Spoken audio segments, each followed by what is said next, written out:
Setelah seumur hidup dihina, dicibir, dan dianggap tak berguna, Sukirno, seorang bujang tua nelayan dari pesisir Cilacap, menghilang di telan badai laut saat melaut sendirian.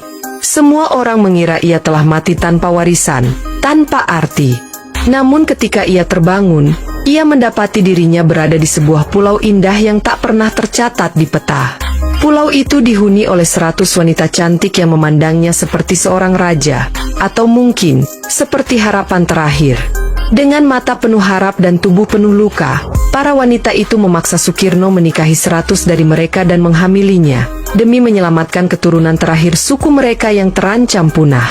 Namun, bagaimana mungkin seorang lelaki renta yang bahkan tak lagi dihargai di kampung halamannya menjadi penyelamat sebuah peradaban? Apakah ini kehormatan, atau ujian terakhir sebelum ajal menjemput? Sebelum cerita ini saya lanjutkan, saya mohon keikhlasan sahabatku semua untuk like dan subscribe. Saya doakan Anda semua sehat selalu, panjang umur, dan dilancarkan rezekinya.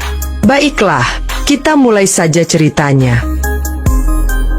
Angin laut Cilacap berhembus keras sore itu, membawa serta aroma asin dan getir yang seolah mewakili hidup seorang nelayan tua bernama Sukirno.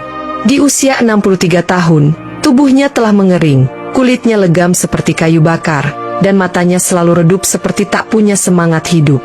Setiap hari, ia berjalan tertatih menuruni dermaga kayu rapuh dengan perahu kecil reyot yang hanya bisa ditambal-tambal dengan karung bekas dan tambang nilon. Tak ada yang menemaninya. Tak ada yang menyapanya. Ia hanyalah bayangan bagi warga desa, seperti debu yang menempel di pojok waktu. Lihat tuh Sukirno. Masih hidup aja dia? Teriak seorang pemuda sambil tertawa dengan teman-temannya. Iya, katanya sih dulunya punya cinta pertama, tapi ditinggal kawin sama juragan ikan. Kasihan. Hidup sendirian, gak nikah-nikah. Ngapain juga tua begitu, hidup cuma numpang napas. Tawa mereka pecah, mengiris hati Sukirno seperti pisau karat. Tapi ia tak membalas. Ia hanya menatap laut, dalam dan jauh, seolah laut adalah satu-satunya yang mau mendengarkan isi hatinya. Dulu, Sukirno punya harapan. Ia pernah jatuh cinta pada gadis penjual jajan pasar. Tapi hidup miskin membuatnya selalu kalah dalam persaingan. Gadis itu memilih pria kaya pemilik kapal besar. Setelah itu, ia berhenti mencoba. Tidak ada keluarga. Tidak ada sahabat. Hanya laut yang setia. Hanya laut yang tak menghakimi. Setiap hari, ia melaut sendirian. Menjaring ikan kecil dengan tangan renta, tubuhnya digoyang ombak dan luka-luka karena karang. Kadang hasilnya tak cukup untuk makan. Tapi ia tetap berangkat, karena kalau tidak, rumah reyotnya akan semakin sunyi dan dingin.